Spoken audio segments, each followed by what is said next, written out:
يا مساء الخير ومساء الفل على كل حبايبنا الحلوين، ازيكم يا حبايب قلبي؟ عاملين ايه؟ يا رب تكونوا بخير جميعا، اللهم امين يا رب العالمين. الفيديو بتاعنا النهارده يا حبايبنا زي ما انتم شايفين كده، ده مش اعلان والله، بس انا بصراحه انا كنت جايبه الغساله دي بقالها اكتر من سنه، ولقيتها كويسه وفيها مميزات حلوه قوي اكتر من انواع الغسالات التانية. فانا قلت بصراحه لازم نعرف حبايبنا على الغساله ومميزاتها زي ما انتم شايفين كده اهو. اهم حاجه يا حبايبنا تتابعوا معانا الفيديو للاخر، وما تنسوناش في الشير واللايك وعلامه الاشتراك. يلا بينا يا حبايبنا نقول لمميزات الغساله بتاعتنا. زي ما انتم شايفين كده يا حبايبنا، الغسالة دي نوعها سامسونج اهي. دي 8 كيلو، طبعا هي بقى في منها 7 كيلو، في منها 9 كيلو، فيها منها احجام. بس انا بصراحة انا جبت اللي هي الايه 8 كيلو. اول حاجة يا حبايبنا هقول لكم بالنسبة لمواصفات الغسالة. الغسالة زي ما انتم شايفين كده اهو، ده الباب بتاعها اهو يا حبايبنا، شايفين اهو. ده اول حاجة هو الباب اهو. طبعا معلش سامحوني لان انا اللي بصور اهو. اهو ده الباب كده يا حبايبنا اهو. بصوا الباب اهو، بسم الله ما شاء الله. ادي الحله من جوه. اهم حاجه يا حبايبنا لما تيجوا تحطوا الغسيل في الحله، ما تكبسوش الحله قوي، لازم الاول تسيبوا من هنا كده حوالي لكميه او حوالي 4 قراريش في قلب الحله من جوه. شايفين يا حبايبنا اهي، ده حجم الحله من جوه. عايزه اقول لكم انا بصراحه يعني حتى الغسيل بيطلع منها زي الفل. دي اهم حاجه. تخلي بالكم يا حبايبنا ان انتوا كمان لما بتكبسوا الغساله قوي في الغسيل مش هينضف معاكم حلو ومش هيلف حلو، في نفس الوقت هتتعبوا الغساله بتاعتكم. يكون انتوا لما بتسيبوا في حدود لقميه من فوق في الغسيل او 4 قراريط من فوق، الغسيل بتاعكم بيطلع زي الفل. دي اول حاجه بالنسبه للحله من جوه اهو. نبدا بقى كده نقفل الحله بتاعتنا اهو، بسم الله الرحمن الرحيم. بصوا بقى كده يا حبايبي، ده بالنسبه هنا للدرج اللي هو بيتحط فيه المسحوق زي ما انتم شايفين كده يا حبايبنا اهو. ده هنا طبعا الدرج اللي على الشمال ده اللي بيتحط فيه اللي هو المسحوق بالنسبه للغسيل اللي هو العادي. انتوا بتحطوا مثلا هنا في حدود كوبايه الا ربع من المسحوق، او بالنسبه للحجم بتاع الجل بيبقى فيه اللي هو العلبه بتاع نفسها بتاعه الجل، بيبقوا محددوا لكم الكميه اللي انتوا بتحطوها. ده بالنسبه هنا للغسيل اللي هو العادي، انا بحط هنا في حدود كوبايه الا ربع. هنا يا حبايبنا ده الدرج بتاع الدوني او بتاع الزهره. ده طبعا دايما في اي غساله بتلاقوه دايما كده في النص. الدرج اللي هو الاولاني ده يا حبايبنا ده بالنسبه للغسيل اللي هو الشديد الاتساخ. ده بقى لو انتوا الغسيل طبعا شديد الاتساخ بتزودوا مثلا هنا في حدود نص كوبايه تانية من المسحوق. عايزه اقول لكم كمان يا حبايبي زي ما انتم شايفين كده هنا الزرار ده، المفروض ان انتوا بتضغطوا عليه كل شهر وتطلعوا الدرج تنضفوه. ده مجرد ما بتضغطوا كده على الزرار يا حبايبنا بيطلع الدرج بكل سهوله وبتغسلوا الدرج. طبعا انتوا كل ما بتعملوا يعني تنظيف للحاجه بتاعتكم، الغسالات بتاعتنا بتعيش كويسه وفي نفس الوقت بتحافظوا على الحاجه بتاعتنا. ده بالنسبه لدرج الغساله. هنتنقل بقى بعد كده ازاي ان احنا نشغل الغساله بتاعتنا. زي ما انتم شايفين كده يا حبايبنا هنا على اليمين في زرارين، اللي هو ده المدور ده والمثلث. طبعا ده اللي هو الباور بتاع الغساله. اول حاجه اما بنيجي نشغل الغساله بنبدا هنا ندوس على ده عشان نظبط البروجرام اللي احنا عايزينه. زي ما انتم شايفين كده اهو، اول بيدينا اول بروجرام بقى هنا زي ما انتم شايفين كده متظبط على ساعه و27، قولوا ساعه ونص و27 دقيقه. اللهم صل على النبي. ده طبعا اهو، ده كده اول بروجرام اللي هو القطن، شايفينه هو حتى منور اهو على القطن زي ما انتم شايفين كده يا حبايبنا، اهو منور على القطن. تاني بروجرام اهو، بسم الله الرحمن الرحيم.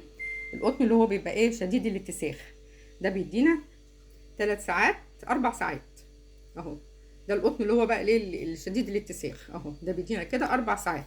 في هنا بقى بعد كده اهو زي ما انتم شايفين كده القماشه الصناعيه اهي. اهي دي بتدي يا حبايبي 2.5 ساعات القماشه الصناعيه. بعد كده هنا دوران شطف، لو انتوا عايزين بس تدوا دوره شطف بس للغسيل اهي، يعني شطف بس اهو. دي بتدي 20 دقيقه، شايفينها اهو. بعد كده بصوا بقى كده يا حبايبنا هنا بقى كده زي ما انتم شايفين كده ده صرف او تجفيف. لو انتوا عايزين تعصروا الغسيل قوي طبعا بتلفوا الزرار ده كده وبتدوسوا عليه اهو، بيديكوا 14 دقيقه اهو. اللي بقى الدايره اللي تحتيها كده دي يا حبايبنا اهي، شايفينها؟ دي تنظيف الحوض. هنا الغساله دي اوتوماتيك كده كل 40 غسله بتبدا تديكوا هنا. شايفين العلامه اللي هي الصفرة دي بتبقى حمراء. مجرد ما تعرفوا ان العلامه دي حمراء تعرفوا ان هو محطوط عايزه تنظيف للحوض. بنبدا نحط هنا في الدرج اللي احنا بنحط فيه الاريا اللي هو على الشمال دون، بنبدا نحط فيه كوبايه خل كبيره، بس خل من النوع الحلو، ما يكونش خل من النوع الخفيف، خل ابيض يا حبايبنا، خلي من النوع الحلو. نحط هنا كوبايه خل كبيره ونبدا ندوس عليها كده اوتوماتيك زي ما انتم شايفين كده. هو بيدينا مده الشطف بتاع الحوض بيدينا ساعه و12 ساعتين و12 دقيقه اهو. وبيدينا العصر 800 وبيدينا درجه تسخين 60.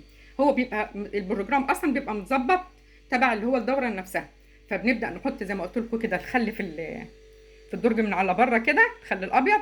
وبنبدا برده بقى ايه، نقوم دايسين هنا على زرار التشغيل.